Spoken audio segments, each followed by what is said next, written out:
Hey, bonjour et bienvenue à ma chaîne. Voilà, comment les joueurs sénégalais et les acteurs sportifs africains réagissent à la résolution de la CAF sur le litige qui opposait le Maroc et le Sénégal. Je veux dire de la CAN. Pourquoi ils ont retiré le trophée? Diomansy Kamara, aucun international sénégalais et légende du football africain s'interroge sur l'intégralité des compétitions africaines. À force de décisions confuses, de polémiques et de règlements qui semblent parfois appliqués de manière incohérente, on envoie un message dangereux, celui d'un football qui peine à se respecter lui-même. Il y a un autre qui dit, pour lui, la question d'aujourd'hui n'est pas finalement qui a gagné, mais le football africain qu'on veut construire pour demain, pour que personne ne doute de sa crédibilité. L'Afrique mérite mieux que ça.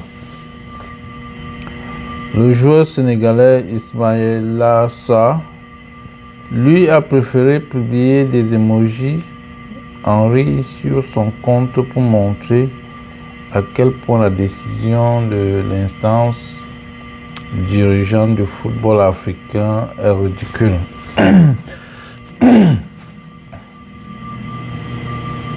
Manifestez-vous les champions. Ce trophée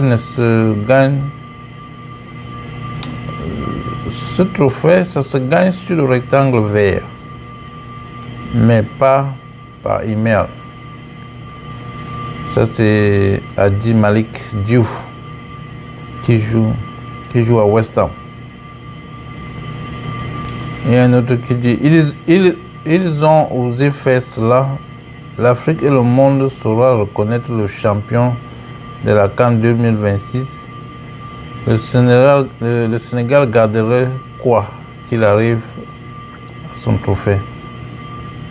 Ahmed Ossam, alias ancien international égyptien et légende du football africain, a également écrit sur sa page Facebook: c'est un gros scandale dans le football. Pour Claude Leroy, l'ancien sélectionneur des Lions de la Teranga, c'est pitoyable pour l'image que donne la Confédération africaine de football. Cette décision va faire rire toute la planète football. L'ancien responsable de la CAF, Raymond Hack, a remis en question les décisions prises par l'instance dirigeante du football africain et a suggéré qu'il existait un sentiment d'ingérence politique. Le président de la Fédération marocaine de football étant le vice-président de la CAF. Le cycle continue, a déclaré, ça c'est une autre personne. Beaucoup dépendra du rapport écrit de l'arbitre, mais le fait qu'il a laissé le jeu se poursuivre et qu'il ait eu prolongation donne l'impression qu'il était satisfait de la situation. Il est le seul à pouvoir arrêter un match. Ni les instances dirigeantes, ni les instances officielles, seul l'arbitre. Sinon, on retrouve avec une situation mondiale. À chaque fois que quelqu'un constatera une décision, il fera appel ou saisira les tribunaux ou quelque chose d'aussi absurde. Le match doit se gagner sur le terrain, pas dans une réunion. Bon, on a aussi l'ambassadeur du Maroc au Sénégal qui a appelé à l'apaisement de la situation. Bref, ce qui est sûr, c'est que c'est quand même une honte. Hein. C'est une honte de voir tout ce qui se passe à ce sujet. C'est quand même une honte. Et puis bon, j'ai demandé à un ami marocain s'ils vont fêter ça. Autrement dit, s'ils vont organiser une fête un peu comme ce que le Sénégal a fait.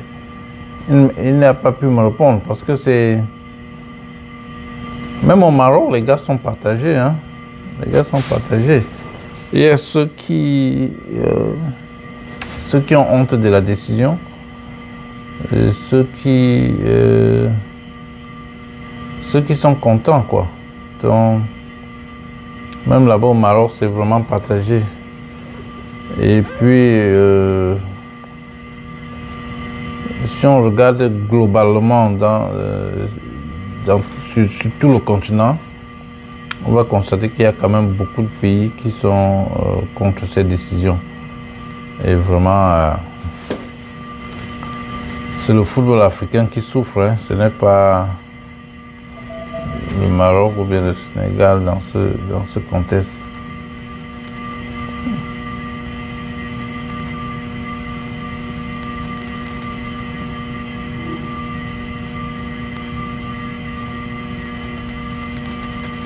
Donc, définitivement, le Sénégal demande une enquête internationale pour soupçon de corruption à la CAF. Oui, je crois qu'une enquête doit être amorcée dans cette histoire. Surtout, comme j'ai dit, le premier vice-président, le vice-président de la CAF est marocain. Donc ça devient très difficile de comprendre comment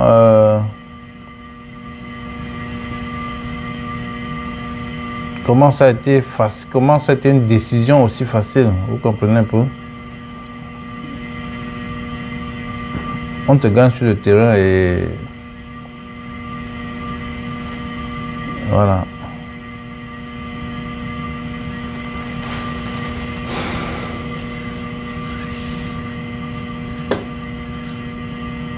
Donc les gars, on va attendre un peu ce qui va se passer. Il y a encore la suite, hein, c'est pas encore fini. Bref, dans tous les cas, on va rester à l'écoute. Le Sénégal a porté plainte.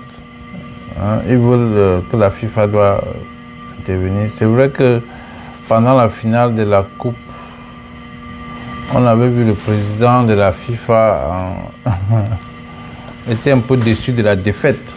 Donc,